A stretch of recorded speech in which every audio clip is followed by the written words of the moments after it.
Big பாஸோட second promo release ஆயிருக்கு. இதுல பாத்தீங்கன்னா வியானா பிக் பாஸ் கேம்னா என்ன, மக்கள் எப்படி பார்ப்பாங்க அப்படின்ற ஒரு டீடைல் அனலைசிஸ திவாகர் மற்றும் பார்வதி கிட்ட சொல்லிட்டு இருக்காங்க. அதுல குறிப்பா ஒரு சில கேரக்டர்ஸ்க்கு அவங்க பண்ணா அவங்களுக்கு வந்தா மட்டும் ரத்தம், மத்தவங்களுக்கு வந்தா தக்காளி சட்னின்ற மாதிரி பிஹேவ் பண்றாங்கன்ற மாதிரி பல பேரை சொல்றாங்க. அது யாரு என்னன்றது எல்லாத்தையும் டீடைலா பாத்துரும். வணக்கம் மக்களே, நேஷனல் உச்சில இருந்து உங்கள் மணிவண்ணன். சேனலுக்கு புதுசா இருந்தீங்கன்னா சப்ஸ்கிரைப் பண்ணிருங்க. வீடியோ பார்க்குற அனைத்து நபர்களும் தயவு செய்து மறக்காம லைக் பண்ணிட்டு வீடியோ பார்த்தீங்கன்னா எனக்கு ரொம்ப ரொம்ப ஹெல்ப்ஃபுல்லா இருக்கும். அதை மறந்துடாதீங்க. கண்டென்ட்டுக்குள்ள போயிடலாம். வியானா அப்புறம் பார்த்தீங்கன்னா பார்வதி மற்றும் திவாகர் இந்த 3 பேருமே கார்டன் ஏரியால தான் அதை உட்காந்து பேசிட்டு இருக்காங்க. இந்த ஷோ எப்படின்னா டாஸ்க் எப்படி பிளே பண்றோன்றது ஒன்று இருக்கு அப்படின்றத சொல்றாங்க. அதை தாண்டி கேரக்டர் முக்கியம். ஸோ கேரக்டரும் முக்கியன்றது ஆக்சுவலா ப்ரோமோல எடிட் பண்ணியிருக்காங்க. திவாகர் கேரக்டர்ன்றதை சொல்ற மாதிரி போட்டிருக்காங்க. ஆக்சுவலி அந்த பொண்ணே சொல்லும் எப்படின்னா கேமை எப்படி பிளே பண்றோம், எந்த மாதிரி கேரக்டர் நம்ம அணுகிறோம், அந்த கேரக்டர் சரியா இருக்கியா அப்படின்ற மாதிரி மக்களை கனெக்ட் பண்ணும் அப்படின்ற மாதிரி வியானாவே எல்லாத்தையும் சொல்லிடுவாங்க. இங்க இந்த ப்ரோமோ படி யாருக்கு ப்ரொமோட் பண்றாங்கன்னா திவாகருக்கான ப்ரொமோஷனா தான் இந்த ப்ரோமோவே இருக்கு. ஏன்னா அந்த பொண்ணு தான் சொல்லிச்சு. ஆனா இங்க ப்ரோமோல வந்து திவாகர் ஒரு டைலாக், மெயின் கேரக்டர் தான் முக்கியம், திவாகர் ஆமாமா, அப்புறம் திவாகர் அந்த டைலாக் சொல்லியிருப்பாரு.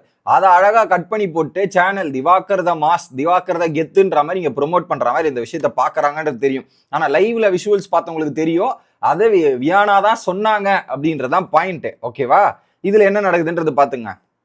அப்ப வியானா இன்னொன்னுமே சொல்றாங்க, புதுசா வரும்போது எல்லாருமே கான்சியஸா இருந்தாங்கன்னும் போது பேக்ரவுண்ட்ல ஒரு 5 பேரோட போட்டோ வருது. FJ, Praveen, Kalai, Ramya and Vinoth. ஓகேவா? இந்த 5 பேரு இப்பவுமே கான்சியஸா இருக்காங்க. அதுல மாற்று கருத்து இல்ல. இப்பவுமே அந்த 5 பேர் கான்சியஸா இருக்காங்க. அதுல குறிப்பா எஃப்ஜே வந்து அவருடைய நேம் கெடக்கூடாதுன்றதுல ரொம்ப ரொம்ப தெளிவா இருக்காரு. அதுக்கேற்ற மாதிரி பல விஷயங்களும் பண்றாரு. ரெண்டாவதான பிரவீன் இன்னும் அவருடைய உண்மையான ஃபேஸ் வெளியே வரலையோ அப்படின்ற மாதிரி நமக்குமே தோக்கம் இருக்கு. இதெல்லாம் இருக்கு. கலையுமே என்ன பண்ணிட்டாரு, கலை வாயை திறந்தா அவ்வளவு வார்த்தைகள் கொட்டுது. அவர் கொட்டுற வார்த்தைகள்லாம் நம்ம பேச முடியாத பல வார்த்தைகள் இருக்கு. அவருமே சைலண்டா வந்து ஷட்டில ஹேண்டில் பண்றாரே தவிர்த்து பேசினா ஏகப்பட்ட சம்பவங்கள் நடக்கும்ன்ற மாதிரி அடக்கி வாசிக்கிற மாதிரி தான் இருந்து.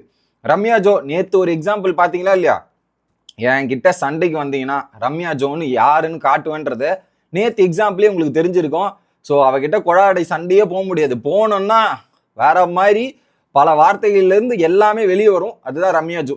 வினோத் அவர்கள் ரீசெண்டா வந்து அந்த ஆக்டிவிட்டிஸ் கொஞ்சம் மோசமா இருக்கு. அந்த புள்ளி பின்னாடி போய் பண்ற ஆக்டிவிட்டிஸா இருக்கட்டும், இது கொஞ்சம் ஒஸ்டா போயிட்டு இருக்கு. இந்த 5 பேரை காட்டுறாங்க. ஆனா அதுலயும் தெளிவா பாத்தீங்களா இல்லையா? ஒரு பொழுதும் கனியை காட்டல, சபரியை காட்டல, கமருதீன் காட்டல. ஸோ சேனல் அதுலயும் தெளிவா பாரு, மற்ற நபர்கள் அவங்களுக்கு தேவையான நபர்களை ஒருத்தருமே காட்டாம எப்படி ஹைட் பண்றாங்கன்றது மட்டும் பாருங்க. காட்டியிருக்கலாமே அப்படின்ற மாதிரி தான் இருந்தாங்க. ஓகே, அடுத்தது ஏன்னா ஒரு பக்கம் கான்சியஸா இவங்களுமே இருக்காங்க, கமருதீனும் இருக்காரு, சபரியும் இருக்காரு, கனியுமே கான்சியஸா தான் இருக்காங்க. ஆனா அதை வந்து அப்படியே மூடி மறைக்கிறாங்க. பாத்தீங்களா? இங்கதான் சேனல் பிளேயிங் வைட்டல் ரோல் அப்படின்றது தான். அடுத்து இந்த 5 பேர், இதுல நிறைய பேர் இருக்காங்க. இதுல ப்ரோமோல மட்டும் இப்படி டிசைன் பண்ணிட்டு இதுல நிறைய பேர் இருக்காங்கல்ல, ஏதாவது பண்ணி ஆகணும்ன்ற மாதிரி இனிஷியலா வந்து டிஃபரெண்டா பண்ணிட்டே இருந்தாங்க அப்படின்ற மாதிரி சொல்றாங்க. ஸோ அதுல கெமியுமே சேருவாங்க. வாரம் ஏதாவது பண்ணணுமேன்ற மாதிரி கெமியுமே நிறைய விஷயங்கள் பண்ணாங்க. கெமியும் தூக்கிட்டாங்க. ஸோ இதுல யார் யாரெல்லாம் சேவ் பண்றாங்கன்றத பாத்துங்க. ஸோ ஏதாவது பண்ணிட்டே இருந்தாங்க. பட் இப்போ அந்த கான்சியஸ் கம்மியா இருக்கு அப்படின்ற மாதிரி சொல்றாங்க. ஸோ இப்போ வர வர அவங்க கான்சியஸ் கம்மி பண்ணிட்டு சில ஆக்டிவிட்டிஸ்லாம் பண்ணிருக்காங்க அப்படின்னும் போது விக்ரமோட போட்டோ வருது. அவரு கான்சியஸ் கம்மியா இருக்கு, ஆனா விக்ரம் மட்டும் ரொம்ப கான்சியஸா இருக்காருன்றதான் மீன் பண்றாங்க. ஆனா விக்ரம் வந்து ரொம்ப தெளிவா தான் இருக்காரு. நம்மளுடைய கோவத்தை வெளிப்படுத்தக்கூடாது, நம்மளுடைய பொறுமையை இழக்கக்கூடாதுன்றதுல ரொம்ப ரொம்ப தெளிவாகவும் ரொம்ப ரொம்ப கான்சியஸாகவும் விக்ரம் இருக்கிறார் அப்படின்றதுல எந்த விதமான மாற்று கருத்தும் இல்லை அப்படின்றத ஒத்துக்கலாம். அடுத்ததாக வீட்டுல சில பேருக்கு பிடிக்கலன்னா சில விஷயங்கள் அவன் பயன்படுத்த யோசிக்கிற சிரிக்கிறது. ஐ மீன் என்னன்னா, இந்த வீட்டுல அவங்களுக்கு வந்தா மட்டும் ரத்தம், மற்றவங்களுக்கு வந்தா தக்காளி சட்னி, சில விஷயங்கள் பிடிக்கலன்ற மாதிரி சொல்லுவாங்க. அதுல என்ன விஷயம்னா, ஒரு பக்கம் திவாகரை ஒரு கமெண்ட் பாஸ் பண்ணுவாங்க. அந்த கமெண்ட் பாஸ் பண்ணும்போது பின்னாடி உட்காந்து மார்க் பண்ணி பிரவீன்ராஜ், கமருதீன், அதுக்கப்புறம் பார்த்தீங்கன்னா வினோத்லாம் சில ஆக்டிவிட்டிஸ் பண்ணிலாம் சிரிக்கிறாங்கல்ல, இந்த நடிப்பு அரக்கன் நடிக்கிறாரு இப்பெல்லாம் வந்து சிரிச்சிட்டு இருக்காங்கல்ல, அது எனக்கு சுத்தமா பிடிக்கல. இவங்க இப்படி பண்றாங்க, ஓகே, அவங்க இவரை பண்ணும்போது அவங்களா சிரிச்சு ரசிக்கிறாங்களே, அதே ஒரு டாபிக் எடுத்துன்னு வந்து அவங்க கிட்ட சொல்லும் போது அந்த டைட்டில் அவங்களுக்கு கொடுக்கும்போது அப்படியே இவரெல்லாம் பொங்குறது வந்து அக்செப்ட் பண்ணி ஏற்றுக்க முடியல. அப்ப இன்னொருத்தருக்கும் அப்படிதானே? எப்படி நீங்க ஒருத்தருக்கு சொல்லும் போது மட்டும் ரசிச்சு சிரிக்கிறீங்க, ஆனா அது உங்களுக்கு வரும்போது நீங்களும் அதை அதே மாதிரி அக்செப்ட் பண்ணி ஏத்துங்க.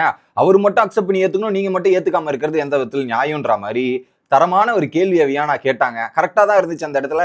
கரெக்ட் தானே? உங்களுக்கு எது வலிக்குதோ அதை நீங்க பண்ணக்கூடாது. அப்பதான் அது வந்து ஃபீல் பண்ண முடியும். உங்களுக்கு மட்டும் வலிக்கும், மற்றவனுக்கு வலிக்க கூடாதுன்னா என்ன நியாயம் இது அப்படின்றதுதான் பாயிண்ட்.